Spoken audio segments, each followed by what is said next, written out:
Elle trône sur une colline de Dakar et veut incarner la nouvelle place de l'Afrique sur la scène internationale.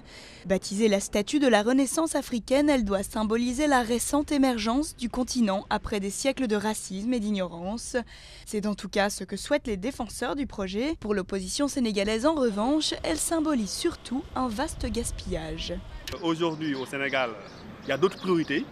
La vie est trop chère. Les gens ils vivent au seuil de la pauvreté. Comme vous le voyez, à travers tout Dakar, il y a la mendicité. Les gens ne mangent pas à leur faim.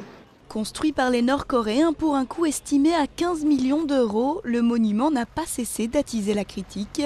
Initiateur du projet, le président Wade a décrété qu'il percevrait 35% des recettes touristiques générées. Pourtant, ceux qui vivent et travaillent dans l'ombre de cette statue veulent croire qu'elle apportera tourisme et prospérité dans une région qui n'attend que cela.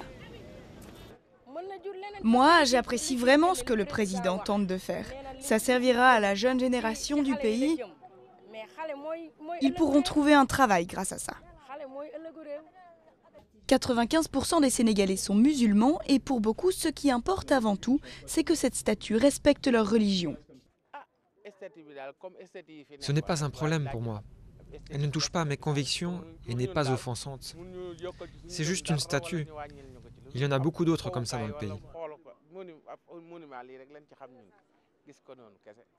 La sculpture plus haute que la Statue de la Liberté selon ses concepteurs est malgré tout encore loin d'incarner un symbole national.